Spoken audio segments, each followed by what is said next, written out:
আসসালামাইকুম। আরেকটি ভিডিও নিয়ে আসলাম আপনাদের মাঝে।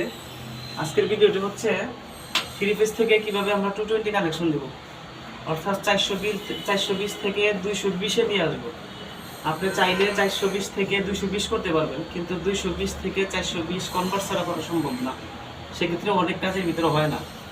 তো এইখানে আমাদের এই ক্যামেরাটা সামনে নিয়ে আসে। এখানে আমাদের এই 3 পিস সার্কিট ব্রেকার ছিল, যেটা একটু সমস্যার কারণে আপনাদেরকে ফুল ভিডিওতে দেখাতে পারিনি। তবে আমাদের পাশে থাকবেন, এই ধরনের কাজগুলোর ফুল ভিডিও অবশ্যই আমরা নেক্সটে দেব। এখানে 3 ফেসের আউটপুট, এখানে 3 ফেসের ইনপুট। এই 3 ফেসের ইনপুট থেকে একটা সিঙ্গেল ফেজ নিয়ে আমরা সিঙ্গেল সার্কিট ব্রেকারে কানেকশন দিয়েছি। এই তারটা দিয়েছিলাম, যেটা কিছুক্ষণ আগে খোলা হয়েছে। এই তারটা এই সার্কিট ব্রেকারের আউটপুটে ছিল, অর্থাৎ 3 ফেজের ইনপুট থেকে একটি সিঙ্গেল নিয়ে আরেকটি সিঙ্গেল ফেজের ইনপুটে ঢুকিয়ে দিয়েছি।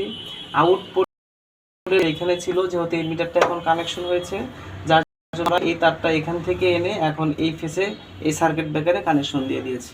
তো এরকম আপনারা চাইলেও কিন্তু পারবেন। 3 ফেজের কাজগুলো যে বা অনেক আনশিওর বা অনেক ঝামেলা, আপনি যদি জানেন, আপনার কাছে জানা থাকলে তেমন কোনো কাজ নেই এগুলো। যেহেতু জানা নাই, তারপরেও সবাইকে বলবো ইলেকট্রিক কাজ কাউকে ছাড় দেওয়া হবে না। আমরা যারাই কাজ করবো খুব সতর্কভাবে। আর এই কাজগুলো এলোমেলো এইভাবে কাজ এখনো বিল্ডিংয়ে চলমান, আমরা এগুলোকে গুছিয়ে দেবো, সেই ভিডিও আপনাকে দেবো যে এগুলো কীভাবে গোছাতে হয়। তো এইভাবে তো আপনারা শিখে রাখলে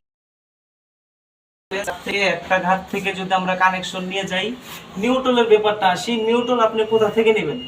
মেন ফেস যে একটা আছে, এইখান থেকে একটা নিউট্রাল নিয়ে যাবেন, তাহলেই আনা। একটা মেন নিউট্রাল থেকে ফেস নিয়ে যাবেন, তাহলে আনা। আপনি এখন 3 ফেস থেকে একটা ফেস নেবেন, যে মিটার থেকে ফেস নেবেন ওই মিটার থেকেই নিউট্রাল নেওয়ার চেষ্টা করবেন। আপনি এই 3 ফেসের থেকে ফেস নিয়েছেন, এই 3 ফেস থেকে মিটার থেকে নিউট্রাল নিয়েছেন, সেক্ষেত্রে কিন্তু আপনার কারেন্ট বিল বেড়ে যাবে।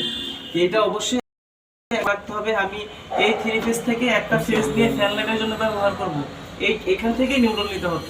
তো এরকম কাজগুলো আমাদের কাছে পেতে চাইলে অবশ্যই আমাদের পাশে থাকবেন আর আমাকে উৎসাহ করবেন, আমাকে সাপোর্ট দিবেন, যেন আমি আপনাদেরকে ভালো ভালো ভিডিও দিতে পারি। ভালো থাকি, সুস্থ থাকি।